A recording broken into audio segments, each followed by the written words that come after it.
Clipper Audio and One Click Digital presents Little Cowgirl on His Doorstep by Donna Alward, narrated by Kate Turnbull.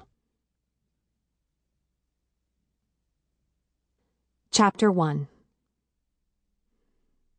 He has a face that could frighten small children. That was the first thing that sprang to Avery Spencer's mind as she stared up at the imposing figure of Callum Shepard. With his stubbled face and long tangle of hair, he didn't look anything like the clean-cut, charismatic groomsman she'd met just over a year ago. And definitely not the image of a doting dad, she thought with dismay. He stood with feet spread wide, one broad hand splayed on the edge of the door, glowering down at her like she'd committed a cardinal sin. Except if anyone was the sinner here, it was him. And she reminded herself of that fact to keep from being intimidated, as surely that was his intent.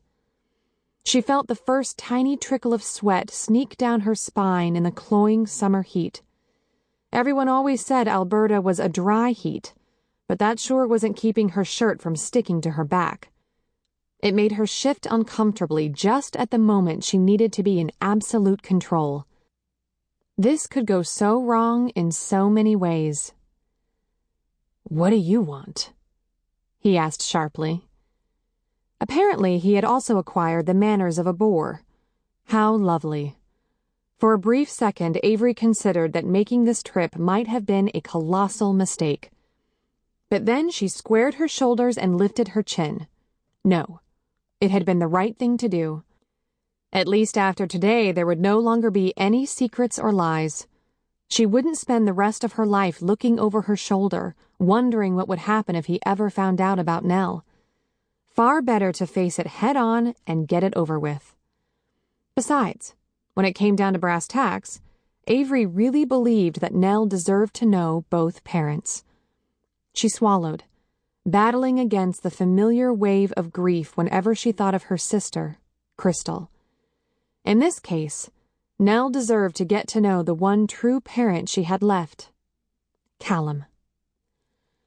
"You don't remember me, do you, Mr. Shepard?" His dark brows pulled together. "Should I?" That stung.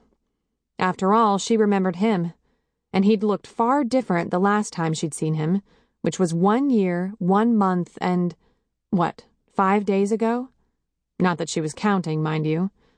Back then, his hair had been precisely cut, his face clean-shaven, and he'd been wearing a suit with a single white rose in the lapel.